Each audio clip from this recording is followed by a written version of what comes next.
हाथरस कांड के बाद हर तरफ चर्चा इस बाबा की हो रही है, लेकिन भोले बाबा के साथ हर वक्त साई की तरह रहने वाली ये महिला आखिर कौन है, जानते हैं आप? ये महिला ना तो भोले बाबा की पत्नी है और ना ही कोई सेविका, फिर रिश्ता क्या है? हाथरस कांड वाले बाबा की खुद की एक आर्मी है जो उनके इशारे पर काम करती है, लेकिन भाई की मौत के बाद कैसे पुलिस की नौकरी छोड़कर ये शख्स बाबा बना, जानकर आप हैरान रह जाएंगे।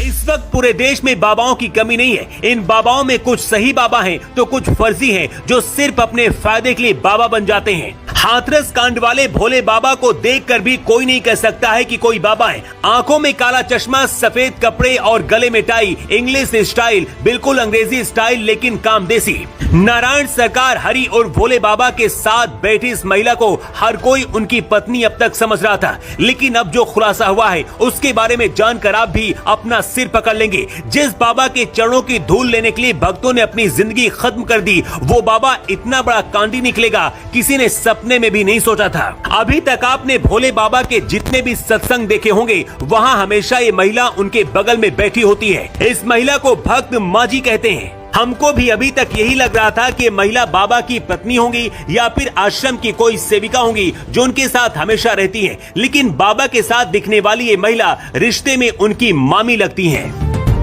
भोले बाबा का जन्म एटा जिले के बहादुर नगर गांव में हुआ था। बाबा का बचपन का असली नाम है सूरजपाल सिंह। बाबा बनने से पहले यूपी पुलिस की नौकरी करते थे और खुफिया विभाग में भी काम कर चुके हैं। नौकरी के दौरान साल 1997 में बाबा के ऊपर यौन शोषण की FIR भी दर्ज हुई थी। बाबा के ऊपर अब तक 5 मुकदमे चल रहे हैं। इनमें से एक केस आगरा, इटावा, कासगंज और फर्रुखाबाद और राजस्थान के दौसा में भी दर्ज है।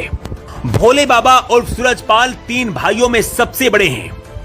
इनसे छोटे भाई राम प्रसाद की मृत्यु हो चुकी है। बताया जा रहा है कि भाई की मौत के बाद ही बाबा ने एक ट्रस्ट बनाया और बहादुरगढ़ में एक आश्रम की शुरुआत की। लोगों के मुताबिक बहादुर नगर में आश्रम खोलने के बाद भोले बाबा की प्रसिद्धि गरीबों के बीच तेजी से बढ़ी और लाखों लोग उनके अनुयायी बन गए। बताया जाता है कि भोले बाबा ने प्राइवेट आर्मी भी बना रखी है। उन्हें सेवादार कहा जाता है। हर मंगलवार को होने वाले कार्यक्रम की पूरी कमान यही सेवादार संभालते हैं। सेवादार देश भर से आने वाले श्रद्धालुओं की पानी, भोजन से लेकर ट्रैफिक की व्यवस्था भी करते हैं।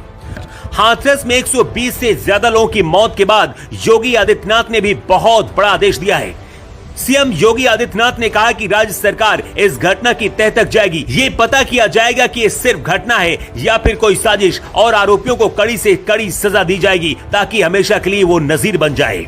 अब सवाल ये भी है कि क्या किसी साजिश के तहत इतनी बड़ी घटना को अंजाम दिया गया? हाथरस के अस्पताल में लाशों के ढेर लगे हैं। पुलिस हर तह तक जाने की कोशिश में लगी है। वहीं जिस बाबा का सत्संग सुनने के लिए भीड़ आई थी, वो बाबा गायब है। भोले बाबा उर्फ सूरजपाल सिंह की नई नई कहानियां निकलकर सामने आ रही हैं, जिसमें से एक कहानी उनकी पत्नी को लेकर भी है, क्योंकि हर कोई उनके बगल में बैठी महिला को उनकी पत्नी समझ रहा था, लेकिन अब खुलासा हुआ है कि बाबा के साथ रहने वाली महिला उनकी रिश्ते में मामी है। सबसे बड़ा सवाल यह है कि आखिर इतना बड़ा हादसा होने के बाद भी बाबा ने संवेदना क्यों नहीं दिखाई? ना ही कोई बयान दिया और ना ही इस मामले पर कोई बात कही और अंडरग्राउंड हो गए, क्योंकि शायद बाबा को भी बात पता है कि उनके पाखंड का पर्दा हट गया और योगी की पुलिस अब उसे जेल तक लेकर जाएगी।